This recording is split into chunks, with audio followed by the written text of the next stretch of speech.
There's a girl I recognize her curly hair, but not the guy that she's walking next to.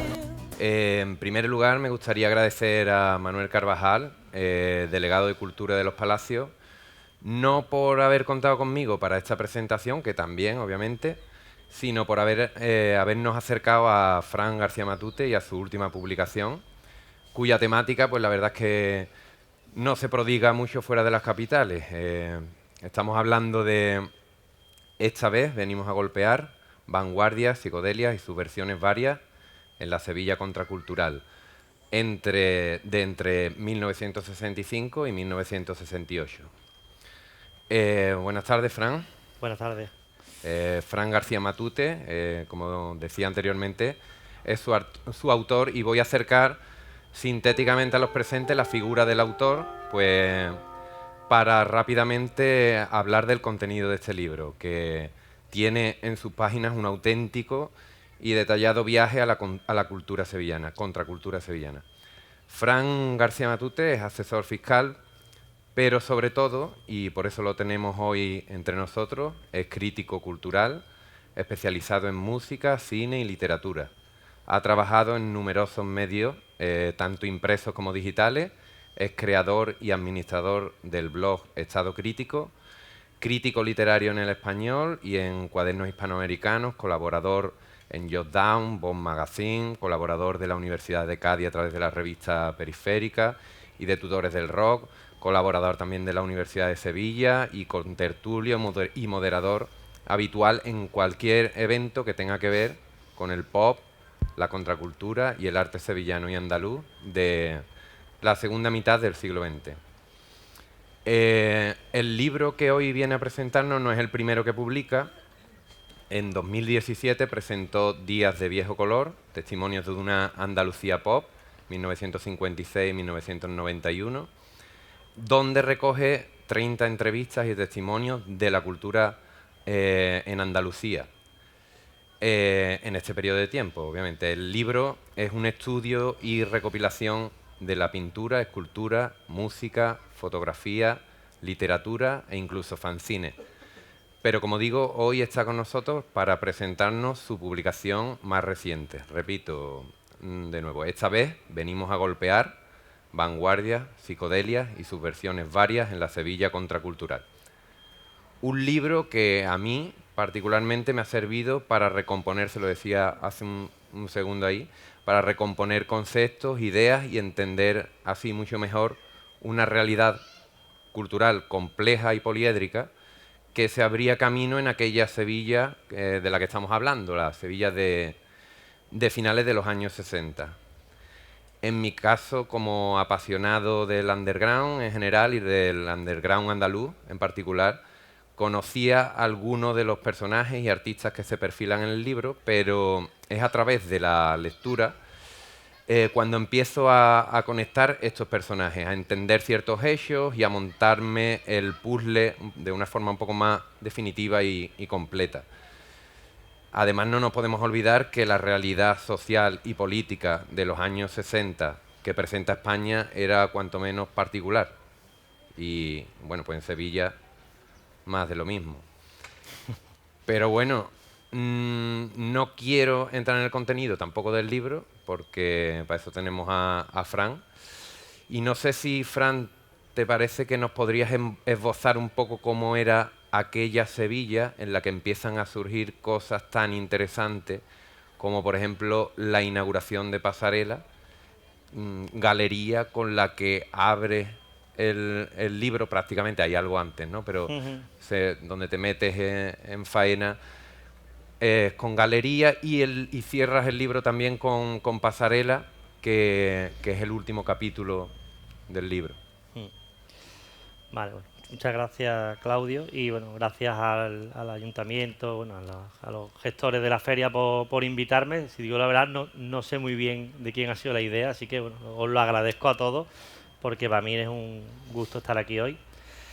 Y bueno, a ver, es muy complicado. A mí me resulta un poco complicado hablar del libro porque en el libro hay un montón de cosas, ¿no? Hay muchos mundos diferentes o teóricamente diferentes que se van mezclando o que yo los voy mezclando, los voy entrelazando Y un poco diría que mi intención con este ensayo es haber hecho eso, ¿no? Es haber buscado conexiones reales, no conexiones legendarias, ¿no? Porque muchas veces el periodo contracultural se ha basado en ideas, en testimonios, más que en datos, ¿no? Y en hechos. Entonces, bueno, yo he intentado coser pues todas estas ideas que más o menos conocíamos todos y que venían un poco a decir que en Sevilla, en los años 60, y me gustaría incidir esto, en Sevilla no solo la capital, sino en toda su provincia, y luego hablaré un poco de ese tema, ocurrieron, bueno, una serie de manifestaciones culturales. Aquí me centro exclusivamente en la parte teatral, en la parte artística y en la parte musical que tiene que ver con la música rock. Ocurrieron una serie de cosas, hubo una serie de personajes, una serie de colectivos, una serie de iniciativas que hicieron que la ciudad en esa época, en los años 60, fuera un sitio peculiar para los estándares de la España franquista del momento. Bueno, digamos que los grandes hitos de lo que había salido de Sevilla entonces se conocían, ¿no? Bueno, hay documentales, se han hecho exposiciones, se han hecho monografías parciales, pero bueno, yo quiero pensar que lo que no se había era explicado un poco o analizado con cierto, cierto proceso académico por qué en Sevilla había pasado eso, ¿no? Por qué en una ciudad tan teóricamente tradicional, tan teóricamente conservadora, tan teóricamente folclórica, nacen o surgen una serie de iniciativas, ya digo, que son muy transgresoras para la época, ¿vale? Y son transgresoras no solo para la ciudad de Sevilla, que digamos tenía una línea de transgresión muy sencilla, ¿no? Era, de alguna manera, si pensáis que en la Sevilla de entonces, incluso en la Sevilla de ahora, transgredir es muy fácil, ¿no? Claro. Con cualquier tontería está todo el mundo poniéndose las manos a la cabeza, ¿no? Pero estas son transgresiones, hay transgresiones anecdóticas, yo hablo de transgresiones que le pueden mirar cara a cara con lo que estaba ocurriendo en el mundo a nivel internacional, pues sobre todo en Estados Unidos, en el Reino Unido, donde estaba en paralelo en estos años ocurriendo una revolución que se le ha denominado contracultural, ¿vale? La palabra yo la uso un poco como comodín porque tiene varias definiciones, pero bueno, es por entender pues un tipo de cultura que va contra el sistema, ¿no? Que va contra lo establecido, que tiene una estética propia que se fue creando con el tiempo, pues un poco inspirada por el movimiento estudiantil del 68, por el movimiento hippie, previamente por la literatura de los beatniks, por lo que se llamó también la cultura de la droga, ¿no? Que se pone de alguna manera de moda entre la juventud, pues, el consumo de ácido lisérgico, la revolución, por supuesto, la liberación sexual, en fin, pues todos los derechos, muchos de ellos todavía se están peleando, pero que bueno, que lo que querían era poner en solfa de que el sistema tal cual era no molaba, ¿no? No era el que la juventud de este periodo quería, ¿no? ¿Qué ocurre? Que en España, lógicamente, esta realidad tenía otra doble capa, tenía otro sistema por encima del mero sistema que ya ocurría en el mundo, que era pues, una dictadura, ¿no? Entonces, bueno, ya digo que yo he intentado resaltar aquellas transgresiones que ocurrieron en Sevilla que le pudieran hablar de tú a lo que estaba ocurriendo en el mundo, ¿vale? No me he quedado en una cosa anecdótica. Y bueno, lo que yo me he encontrado después de esta investigación, que ha sido bastante larga, que ya está como 5 años, obviamente no he estado todos los días durante 5 años investigando, ¿no? Sino que, bueno, por así decirlo, en mis ratos libres he estado indagando de manera un poco sistemática en el periodo y he sido capaz, con cierta lógica, con cierta narrativa, de coser pues todo lo que había ocurrido en la ciudad, en la parte, insisto, teatral, pictórica, artística y musical, y de alguna manera pues sale esto, ¿no? Sale un retrato de una ciudad que realmente es sorprendente. O sea, yo mismo, sabiendo todo el mundo más o menos lo que en Sevilla ocurrieron cosas diferentes, sorprende mucho más si digamos las constatan, ¿no? Le ponen nombre y apellidos a todas estas acciones, ¿no? Y bueno, y a partir de ahí pues yo se pueden sacar una serie de conclusiones que yo de primera no las he querido verter en el libro. El libro es muy... no es analítico, sino que es un libro de hechos. O sea, yo puedo garantizar que todo lo que cuento aquí ocurrió tal cual lo cuento. Yo no he querido darle mayor énfasis a unas cosas u otras. Hay una serie de, digamos, de batallas, ¿no?, que no me interesa, a mí personalmente no me interesan, que es determinar si Sevilla fue el principio de los movimientos contraculturales en España, si las bases militares de Rota, de Morón, de San Pablo, pues fueron las culpables de que aquí existiera... Yo tengo mi opinión sobre eso, más o menos se puede colegir de lo que yo aquí digo, pero ya digo que es un debate en el que yo no he querido entrar. Yo he hecho un libro casi más pensando en un lector común, en un investigador del día de mañana, que tenga datos con los que basarse para concluir lo que le apetezca, ¿vale? Pero a mí me dolía mucho en todos los estudios que se han hecho sobre la contracultura en España, que realmente es un tema de moda, en el sentido no de moda pasajera, sino de que en las universidades cada vez se está estudiando más esta historia paralela de España, de la España reciente, que no se había tenido en cuenta para nada y que cuenta un relato totalmente distinto al que hasta ahora se ha ido contando, desde los finales del franquismo hasta la transición, un relato totalmente distinto al que se nos había contado hasta ahora. Y insisto, yo lo que he querido es dar esos datos porque a mí me dolía un poco leer, ¿sabes? Una vez yo ya me había metido en materia y veía las carencias del relato de Sevilla o de Andalucía incluso, pues me dolía que había como muchas leyendas, ¿no? Como muchas ideas preconcebidas que se han ido, sin maldad, ¿no?, se han ido repitiendo con el tiempo, y era un poco como decir, he encontrado muchos datos, he hablado con más de 100 personas, testigos directos, he constatado estas realidades con ellos y vamos a poner negro sobre blanco esta investigación y a partir de aquí construiremos un nuevo relato, quien quiera, sobre lo que pasó en Sevilla, sobre lo que pasó en España a nivel contracultural, ¿no? Es un poco, ya digo, mi pretensión con el libro es lo que creo haber conseguido o bueno, o haber intentado, ¿no? Claro, sí. Bueno, pues uno de los primeros capítulos son los 12 paisajes, que los titulas 12 paisajes sobre la rendición de Sevilla a nuevas éticas y estéticas, que a mí, por cierto, me encanta el título porque me suena como a Semana Santa, por lo de rendición. Y no sé si es esa sevillanía tan tradicional, de hecho lo estabas comentando, ¿no?, la que tiene que sucumbir a la entrada del nuevo movimiento. Y por otro lado, pues en esos paisajes, empiezas a mostrarnos a los verdaderos protagonistas de estas subversiones, a los pintores, los músicos, algún filósofo, cineasta. No sé si aquí destacarías alguno por imprescindible o por particular o por cualquier otra cualidad que... Es complicado porque el libro quizás peque de algo que es de un exceso de nombres. Y es algo que es un exceso que yo he cometido abiertamente, ¿no? Esto que se llama ahora el name dropping, ¿no?, que es decir, poner muchos nombres. Yo lo he querido poner porque el 80% de los nombres que yo cito aquí estaban totalmente sepultados, ¿no? El relato que se había construido no había contado con ellos, ¿no? Y no había contado con ellos porque, digamos, no habían trascendido lo local, ¿no? Eran personajes importantes en la ciudad y nunca salieron de aquí. Con lo cual, como la contracultura siempre se ha contado, o casi todo, desde Madrid o Barcelona, solo parece que la contracultura sevillana tuvo sentido de la gente que se fue a Sevilla o a Madrid o a Barcelona a continuar con lo que se había iniciado aquí, ¿no? Eso es algo que yo he querido romper, ¿no?, que es contarlo desde dentro, ¿no? Y ahí te das cuenta que ese que se fue a Madrid no era tan importante como los que se quedaron aquí, ¿no?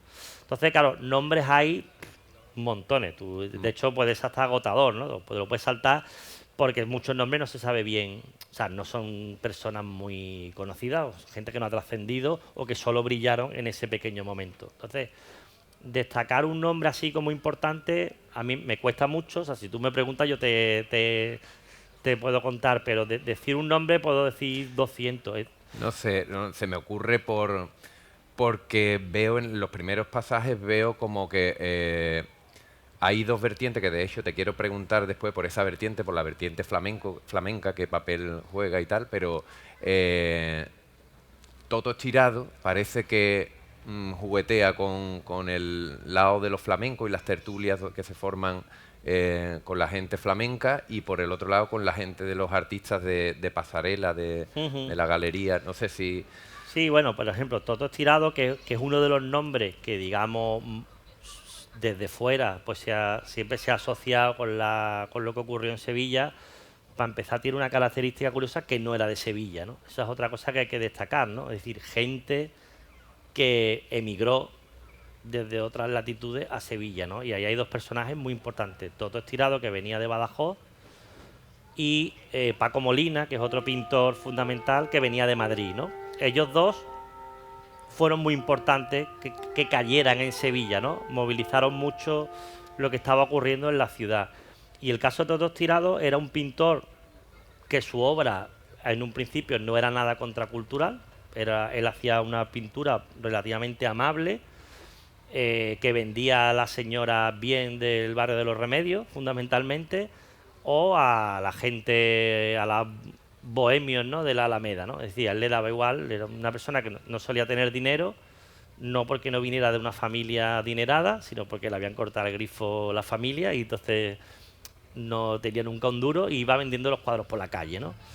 Y llega un momento con el 68 que él, su pintura sí comienza de alguna manera a mostrar una inquietud por el movimiento contracultural y hace pintura alegórica contra la guerra de Vietnam, tiene una disputa muy grande con el Partido Comunista, al que él quería de alguna manera adscribirse, y en un principio formaba parte de las reuniones clandestinas que hacían, pero el Partido Comunista lo expulsa porque él comienza a consumir droga de manera más frecuente de la cuenta, ¿no?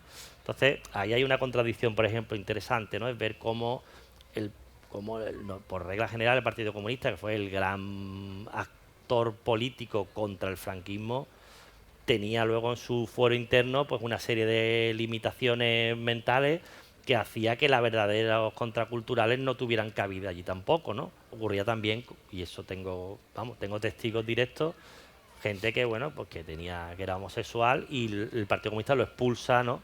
Porque consideraban que la gente que se drogaba, la gente homosexual, era gente frágil, que podían ser extorsionados de manera sencilla por viciosos, y entonces podían tirar por tierra todo el entramado de clandestinidad que tenía montado el partido, que realmente se jugaba la vida reuniéndose, ¿no? Entonces, bueno, esas son contradicciones que yo creo que hay que ponerlas sobre la mesa más, ¿no? Y Toto Estirado, pues fue una persona que fue expulsado y de alguna manera le coartan su vis política y acaba siendo un bohemio que se junta, que termina encontrando su sino en la gente del rock and roll, ¿no? En la gente del rock progresivo, con el grupo Smash, se hace muy amigo de ellos, con Nuevos Tiempos, el grupo que tenía Jesús de la Rosa antes de Triana, era muy amigo. Y acaba abrazando también un poco el flamenco, es verdad. Se empieza, bueno, encuentra un mundo alternativo a la concienciación política directa, donde él considera que, digamos, la estética tiene casi más valor transgresor o contracultural, ¿no?, que la ética, digamos, ¿no? Y por eso ahí hay dos patas en ese primer capítulo sobre las que yo giro, ¿no? Es decir, la contracultura ética, que es la del pensamiento, y la contracultura estética, que sin ser conscientemente político, pero para alguien de una ciudad como Sevilla, ver un cuadro de arte pop le tenía que chocar por narices. Ahí alguna bombilla se le tiene que encender, ¿no? Entonces, el mero hecho de que se haga una exposición de arte pop, que encima era un arte pop, obviamente, transgresor y combativo, porque normalmente son críticas a la sociedad de consumo, ¿no? Pues, y estéticamente te choca, pues no es el tipo de pintura a la que una persona está acostumbrada, pues a mí eso me parece tan transgresor y tan contracultural que la persona que está repartiendo panfletos diciendo que hay que pelear contra el franquismo, ¿no?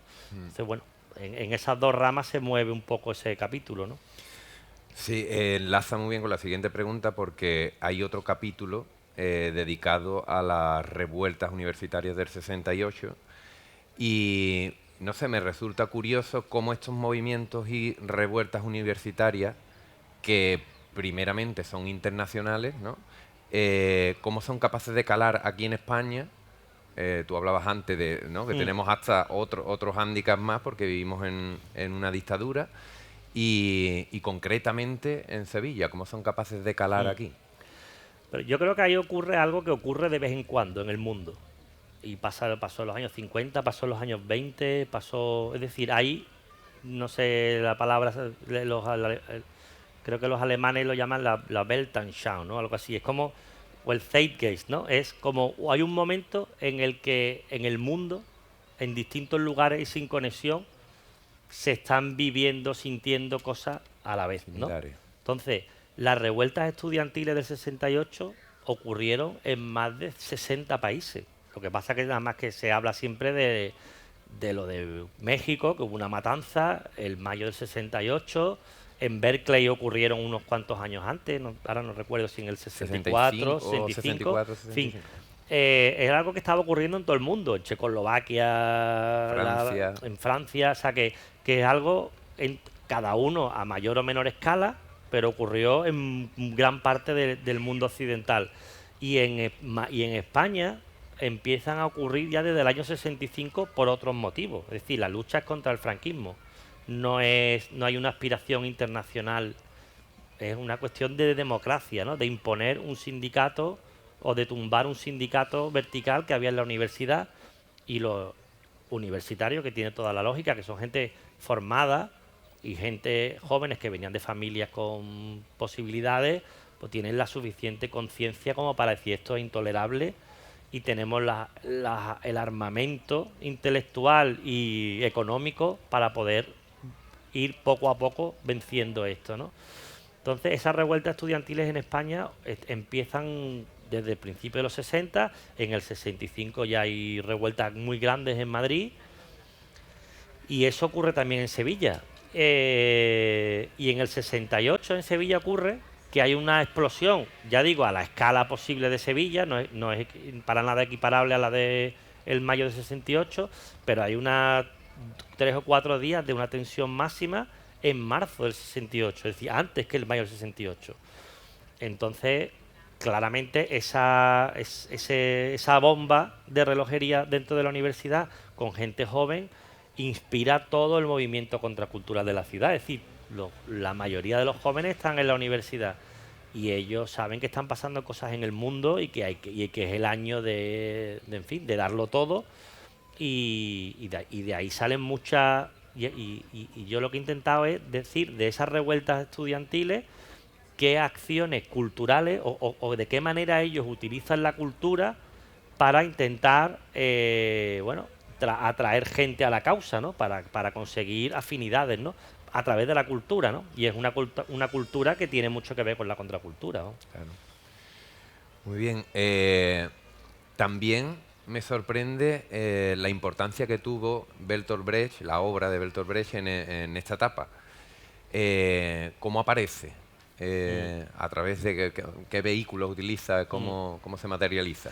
Lo de Brecht es curioso porque Brecht es un autor, bueno, que ya era, en fin, si te digo ahora no sé si había ya fallecido, pero es un autor de los años 40, es decir, de los años 30-40, que de repente como que su posición y su pensamiento se pone muy de moda en los años 60, se rescata como un pensador de referencia, siendo por encima de todo un escritor, y bueno, su pensamiento es marxista, antiburgués y antitotalitario, ¿no? O sea, todo lo menos adecuado para que en España tuviera cabida. Entonces, lo curioso con Bertolt Brecht es que en España todo el teatro estaba controlado por la censura, es decir, para realizar cualquier obra de teatro había que enviar el libreto a censura, en los ensayos había un censor, en la representación había otro censor para ver que lo que se había cortado luego se cumplía en el escenario. Con lo cual, todas las representaciones que se hacen de Bertolt Brecht están autorizadas por la censura. no cabe otra. Y de hecho, cuento una anécdota ahí que ahí había los festivales de España, que era una cosa muy franquista, que iba llevando un poco la cultura a las ciudades, y había así como danza folclórica, en fin, que era una cosa muy casposa. En uno de estos festivales de España traen a Sevilla una obra de Bertolt Brecht y bueno, ya digo, se representa como para el gran público, o sea que algo fallaba ahí, y esa es otra contradicción de la España del momento, que no le verían a eso mayor peligro porque le daban el visto bueno a muchas obras de Bertolt Brecht.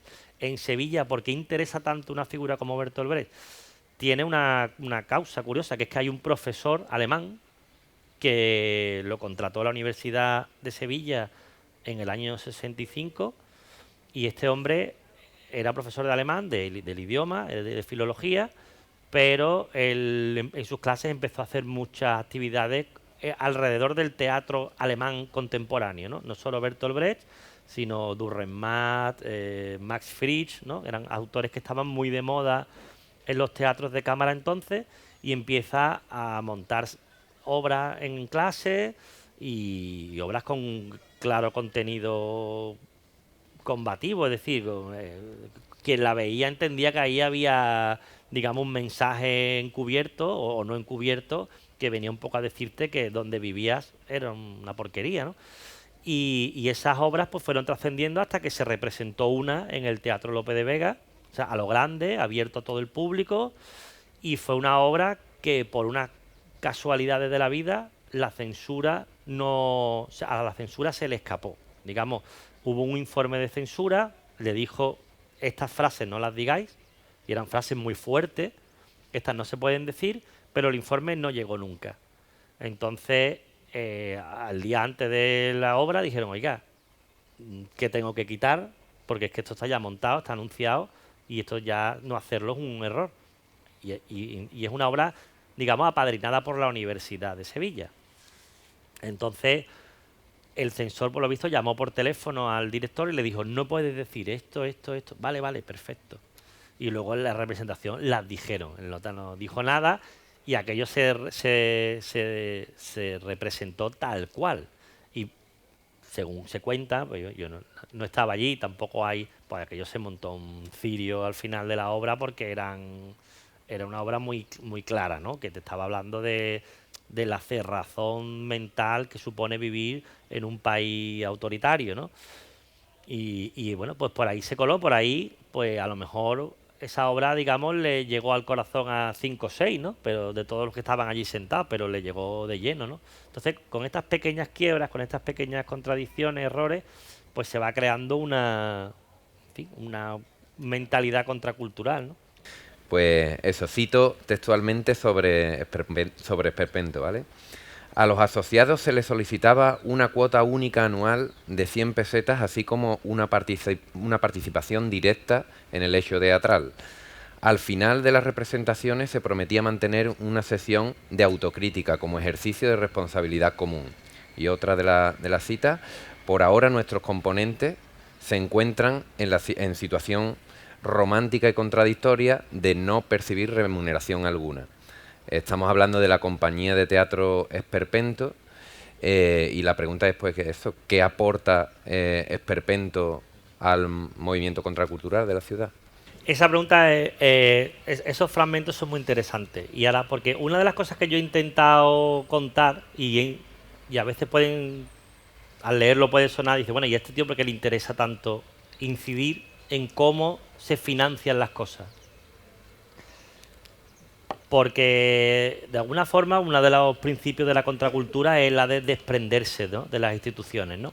Entonces el teatro universitario, que era el más combativo entonces, por no decir el único que había en Sevilla importante, ¿no?, fuera del circuito comercial, digo, hasta el año 67, 68 se nutría de subvenciones que daba el propio sindicato vertical, que intentaban tumbar los universitarios, ¿no?, en la revuelta. Entonces, digamos que había unos peajes, ¿no? Más o menos podían hacer la obra que querían, pero de alguna manera había un peaje en que quien te estaba pagando la obra era Franco, quiero decir. Entonces, cuando se crea la compañía de teatro Esperpento, que es una escisión enfadada con el teatro universitario por una cuestión ideológica pura y dura, lo primero que dicen es, bueno, para ser coherente, yo no puedo pedir más subvenciones a la Universidad de Sevilla, ¿no? Entonces deciden que tienen ellos que, bueno, que apechugar, montar las obras con su propio dinero, y bueno, intentar que la taquilla se recupere, ¿no? Y Esperpento se crea, es una compañía que se crea, intenta funcionar como un partido político y de alguna manera toma un poco el esquema del Partido Comunista, ¿no? De repartirlo todo, de que haya unas cuotas de afiliación, de no, en fin, de intentar funcionar de una manera totalmente ajena al sistema. Y entonces crean una cosa que se llamó la Asociación de Espectadores, ¿vale? Donde de alguna manera les decían, cobra un crowdfunding, ¿no? Es decir, le decía al público, quienes quieran ver nuestras obras de ahora en adelante, adelantarnos una cuota, con esto vamos montando la obra y cuando llegue el día del estreno, pues vuestra entrada valdrá menos, tendréis derecho a una serie de extras, ¿no?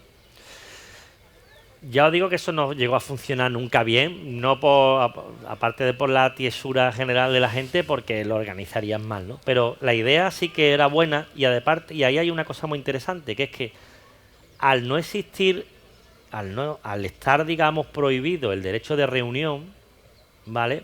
Que ahora no recuerdo, pero que si existía la norma de que si te veían en la calle 4 o 5 personas sentadas, te podían pensar que estabas haciendo una asamblea y te podían meter en la cárcel, ¿no? Entonces, ¿qué ocurría? Los ensayos de teatro, pues ahí se juntaban 20, 30 personas, ¿no? Entonces, lo que ellos permitían con la asociación de espectadores era que los que eran asociados a la compañía Esperpento pudieran ir a los ensayos a verlos. Era una de las prerrogativas que le daba ser un asociado, ¿no? Y ahí se empezaron a realizar, es que eso no lo cuento en el libro porque lo cuento en el siguiente, pero ahí se empezaron a reunir los primeros, mucha gente del futuro PSOE, vamos, el PSOE ya existía, pero que luego fueron el día de mañana personas importantes, entre ellos Felipe González, vamos.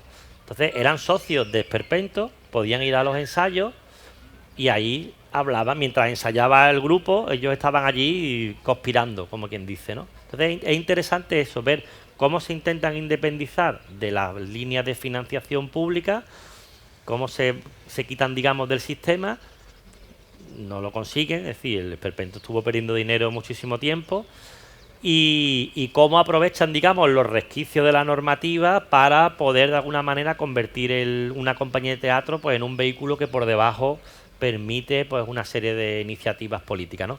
Y otra cosa interesante era que al final de todas las representaciones de Esperpento, como querían que su teatro de alguna manera incidiera en la gente, aparte de que las obras ya de por sí pudieran mandar un mensaje más o menos claro, como muchas veces se representaban en pueblos, tenía un debate con la gente, con los espectadores. Y curiosamente, quien llevaba esos debates era Alfonso Guerra.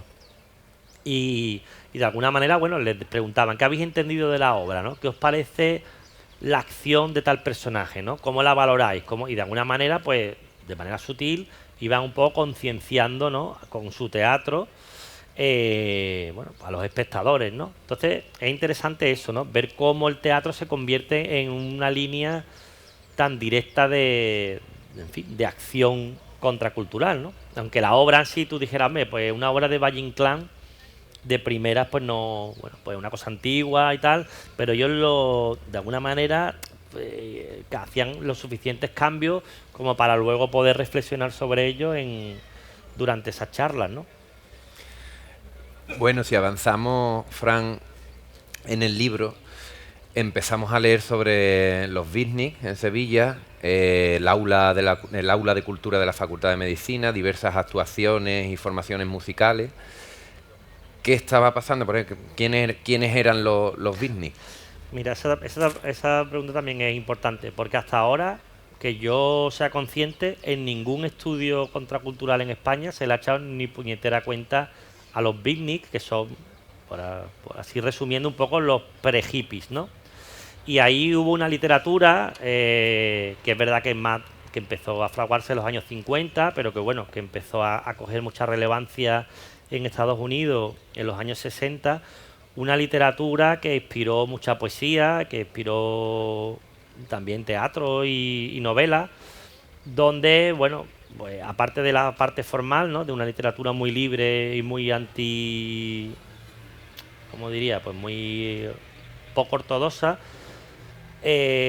contaba pues una serie de experiencias personales, ¿no?, de gente que se apartaba un poco de la sociedad y que hacía, bueno, los viajes vitales, ¿no?, que empezaba a experimentar con sustancias estupefacientes, en fin, era una literatura que va creando un germen a quien la lee de, bueno, hay formas de salir de la realidad en la que vivimos, ¿no?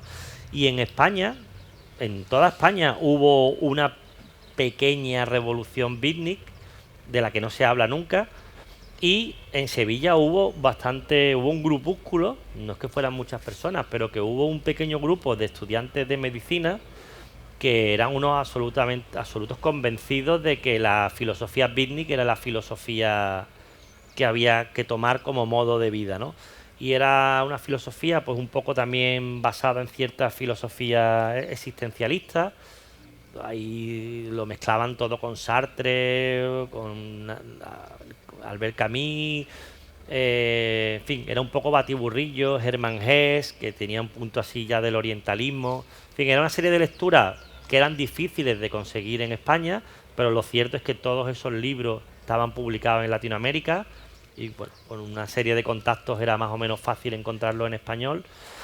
Y es verdad que en el aula de cultura de medicina, yo creo que es casualidad que sea medicina, vamos, no, pero ahí hubo un pequeño grupo de gente muy rebelde, y cogieron esa aula de cultura y empezaron a hacer un montón de actividades, algunas, por ejemplo, mezclando flamenco con recitales poéticos, que era algo bastante raro en la época. Crearon uno de los primeros, por no decir el único, grupo de rock que salió de la universidad, que hacían ya Rolling Stone, Bob Dylan, es decir, una música que tenía mucha cultura musical rock. Se hacían recitales también, bueno, conferencias, en fin, era un grupo de gente muy, muy inquieta, que son los que salen en la portada, por otro lado. Y esta gente, bueno, llamaron tanto la atención que los propios alumnos de medicina que no comulgaban con estos rebeldes los denunciaron al decanato, diciendo que había gente con unas pintas muy raras representando a la Facultad de Medicina y que eso afectaba a la imagen, ¿no?, de todos los médicos de Sevilla, y que había que ponerle freno a eso, ¿no? Entonces salió realmente una directiva del decanato de medicina diciendo que había que vestir correctamente, que las chicas no podían llevar falda corta, que los pelos no podían tenerlos largos, a la gente del aula de cultura, ¿no? Es decir, o sea, que realmente fueron muy llamativos, ¿no? Y esta gente dejaron todos la carrera. O sea, eran médicos brillantes, eran estudiantes de primera, y dijeron, sí, pues adiós. Y se fueron, dejaron la carrera media y es el origen de los hippies, luego de Sevilla, ¿no?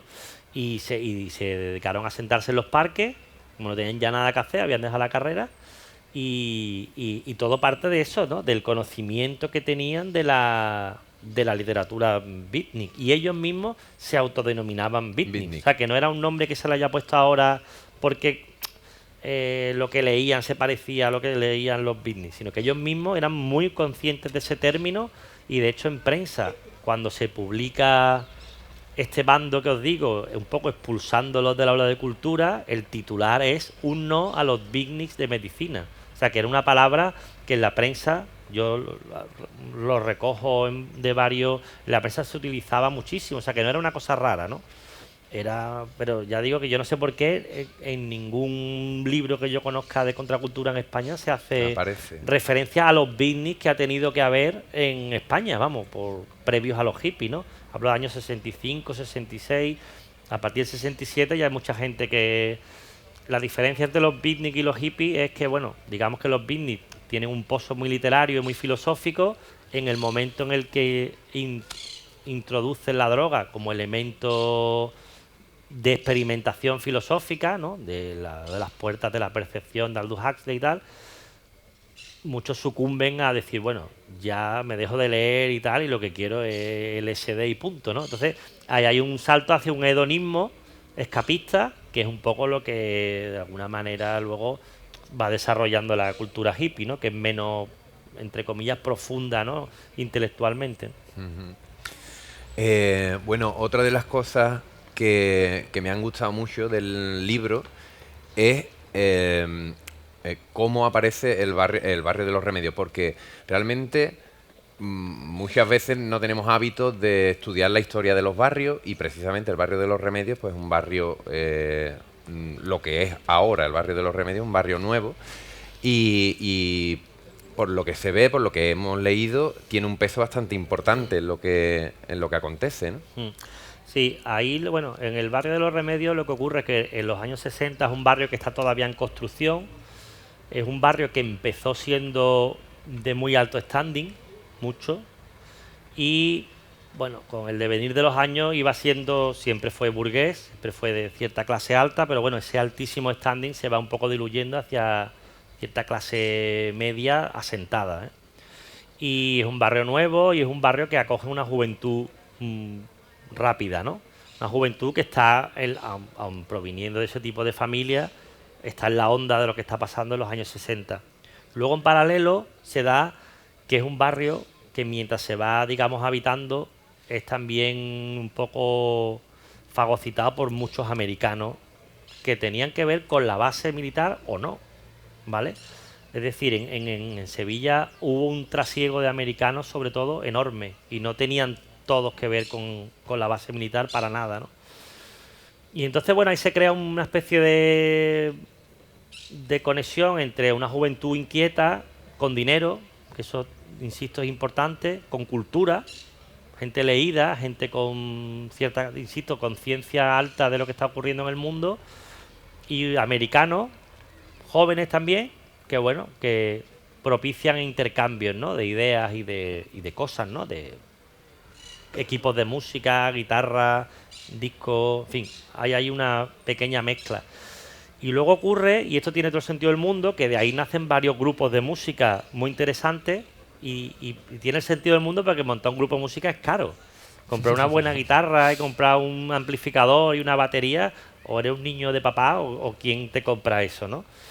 O tener un estudio, un local de ensayo, con lo cual es más o menos normal que de ahí surgieran tantos grupos de música con consistencia. Y luego también, insisto, estos beatniks que yo os comentaba antes que dejaban la carrera, de alguna manera se lo podían permitir porque eran hijos de papá, ¿vale? Es decir, eran hijos de militares, o sea, que de dentistas, de gente, ¿no? De estas grandes, de estas profesiones liberales, ¿no? Que eran, bueno, de registradores, notarios, o sea, eran gente que venían de familias con bastante dinero. Por otro lado, es lógico que sean ellos los que se rebelen contra esos padres, ¿no? O sea, ellos, aun viviendo y habiéndose criado en esa familia, son los primeros que son más conscientes que nada que no quieren ser como sus padres. Con lo cual, pudiendo hacerlo, teniendo cultura y teniendo, digamos, clara la línea de lo que no quieren ser, es normal que sean ellos los primeros que rompan con lo establecido, ¿no? Y entonces, bueno, es curioso que muchos de los protagonistas del libro vivían allí y de alguna manera el barrio nutre a la ciudad de gente, de jóvenes contestatarios, ¿no? Toto Estirado vivía en Los Remedios y tenía su estudio en Los Remedios, ¿no? Del grupo Esperpento había 3 o 4 viviendo en Los Remedios, ¿no? Alfonso Eduardo Pérez Orozco, ¿no? Que fue un locutor de radio muy importante, vivía en Los Remedios, en fin, no sé, hay montones. Tenía una nota al pie donde ponía a todo el mundo que vivía en Los Remedios, me pareció un poco hortera y la quité, ¿no? Pero que de ahí nació mucha gente, muchos de los que están aquí vivían en Los Remedios, ¿no? Entonces, en fin, es que es lógico, o sea, aunque sorprenda leerlo, la verdad que si lo piensas es lo normal. Porque era gente, ya insisto, que tenía mucha cultura de lo que estaba pasando a nivel internacional, ¿no? Otro icono, y quizás pues enlaza por la parte musical con esto, iconos de la alternativa cultural que nos presenta, sin duda, son los Smash, ¿no? ¿Qué astros o qué se tuvo que alinear, qué condiciones fueron necesarias o qué casuística se dio para que surgieran los Smash? Y si quieres, pues aprovecha la pregunta para explicarnos también un poco el título del libro, ¿no? Sí, bueno, el grupo Smash yo creo que ha quedado como lo más grande que pasó en Sevilla en esa época, ¿no? Y además tiene sentido porque fue lo que más trascendencia tuvo, ¿no? Smash, hay que tenerlo claro, nace en la ciudad, empieza tocando en la ciudad, pero pronto se va a Madrid, graba allí sus primeros discos, son allí, digamos, promovidos, ¿no? Por la casa de discos y por la prensa. Luego acaban en Barcelona, graban allí sus grabaciones más, yo creo que son las más famosas, donde ya mezclan el flamenco y el rock.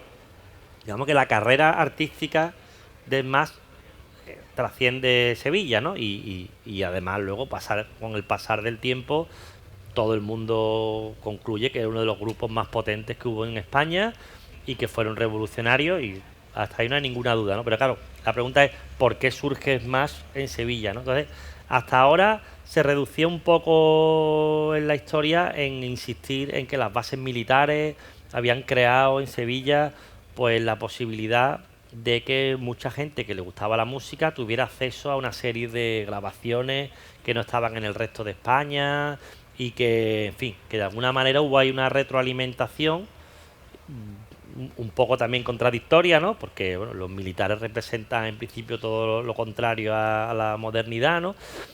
Que hubo ahí un caldo de cultivo, que algo hubo, pero no quiero entrar ahí, pero bueno, yo no lo considero especialmente relevante, ¿no?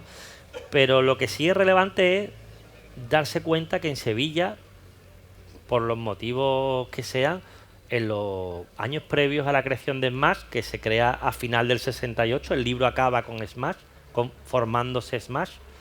O sea, de Smash casi no hablo, porque de eso hablaré en el siguiente libro.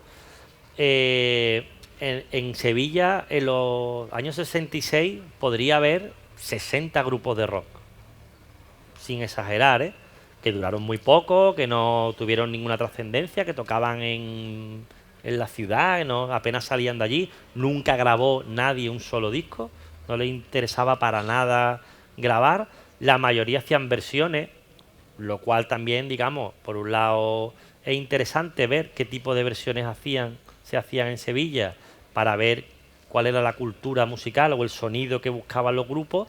Por otro lado, hay que reconocer que había cierta pobreza creativa porque apenas había canciones propias, y Smash es el primer grupo así fuerte que ya todo lo que hace son canciones propias, ¿no?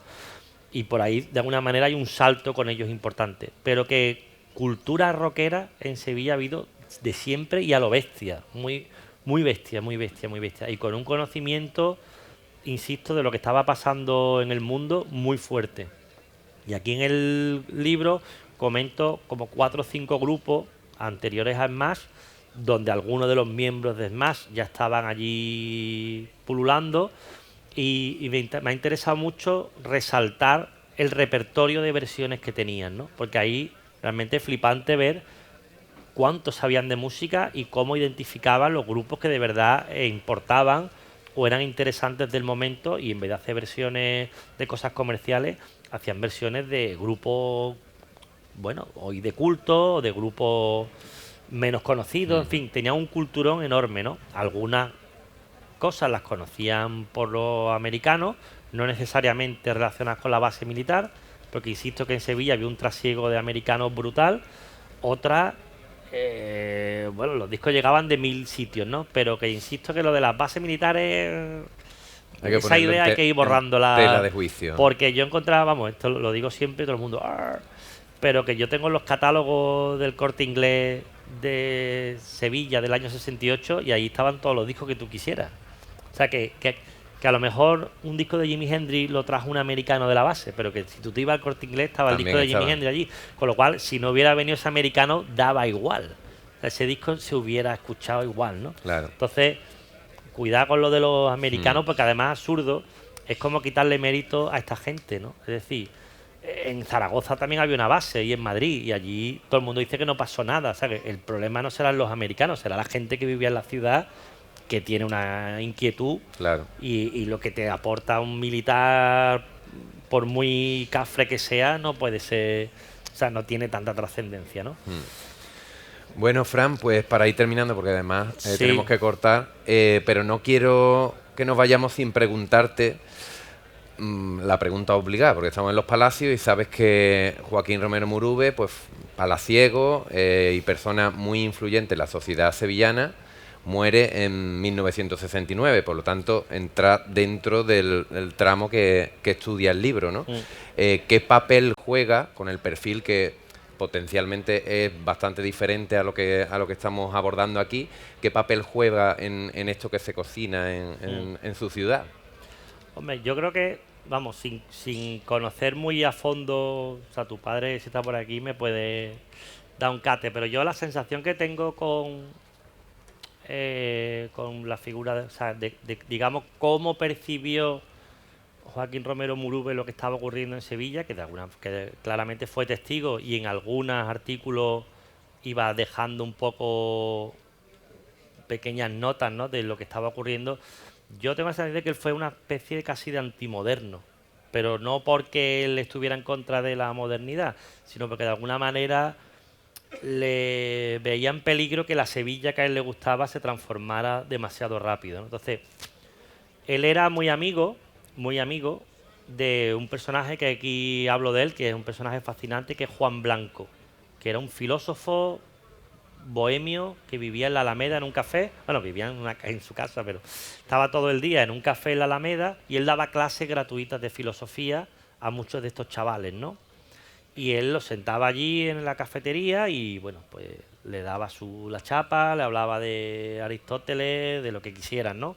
Te hacía preguntas, y mucha gente que fue su discípulo, sé que todo el mundo me ha dicho que ese hombre le cambió la vida, ¿no? Y Juan Blanco era muy amigo de Joaquín Romero Murube, ¿no?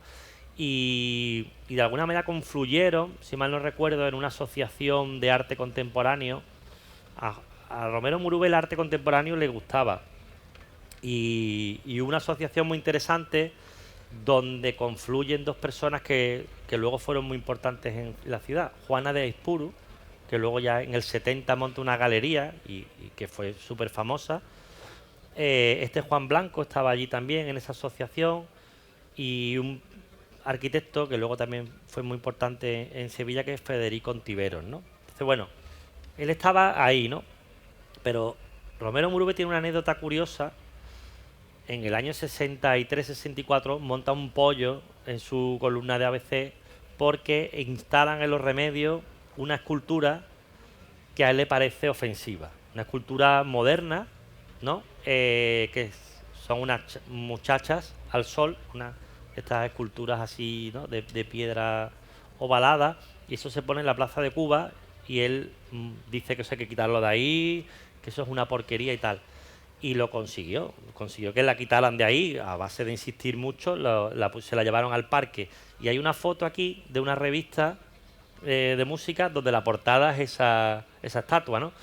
Y de alguna manera ya digo que él tenía un conflicto ahí un poco con la modernidad, ¿no?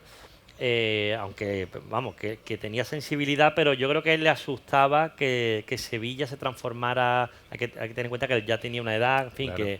Y yo encontré y leí, por ver si tenía sentido incluirlo, una especie de discurso que él dio, no sé si era para entrar en la academia de algo en Sevilla en el 67, ¿no? Y pensaba que podía decir algo sobre lo que estaba ocurriendo en Sevilla, ¿no? La verdad que no, vamos, si mal no recuerdo, no hacía ninguna mención Profundiza. al tema, ¿no? Pero bueno, ya digo, fue alguien que fue un observador, y yo creo que le daba miedo que su Sevilla se perdiera, pero ya te digo, no porque se negara a que... Sí, pero sin embargo, en cuanto al arte contemporáneo, como dice, si mal no recuerdo, estaba en la inauguración de Pasarela, Sí, ¿no? claro, esa es otra cosa que iba a contar. Cuando se inaugura la Pasarela, que es la primera galería de arte contemporáneo que se abre en Sevilla, él no solo está, sino que el texto del papel, ¿no? Del pliego que se hace, lo firma él. Y él celebra enormemente que se abra esa galería, porque dice que a Sevilla le hacía falta un lugar así, y de hecho al día siguiente escribe un artículo y se lo dedica a Carmen Lafón. Pero la galería en ese momento traía un arte, digamos, asequible. Amable. Bueno, más que amable, asequible. Sí, ya, es decir, ya. que era la abstracción española, y yo creo que eso a él le gustaba. Pero la galería, sin que el dueño de la galería, Enrique Roldán, fuera especialmente moderno ni transgresor, va un poco asumiendo lo que está ocurriendo en el mundo. Entonces empieza a hacer exposiciones de arte pop, exposiciones de un arte un poco más claramente combativo, expone a Totos Tirados, expone a Paco Molina, y entonces ahí ya hay otras estéticas que yo creo que él no Ahí ya las no- compartía. por ahí ya no entraría. Vale, o sea que él, ya por eso digo que él estaba de alguna manera de acuerdo y celebraba que Sevilla se abriera, pero por otro lado hay un salto muy grande del 65 al 68. La modernidad es muy diferente. La del Claro. 68 es muy agresiva y la del 65 de alguna manera era, como tú dices, amable, ¿no? Entonces, él estaba de acuerdo con el principio. El tema es que falleció, en fin, que no pudo ver Claro. todas las barbaridades que ocurrieron. Todo el proceso. después.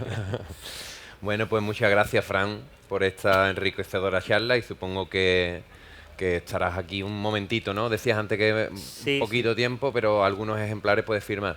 Así que espero que hayáis pasado un buen ratete y que os haya Y gustado. muchas gracias por la invitación.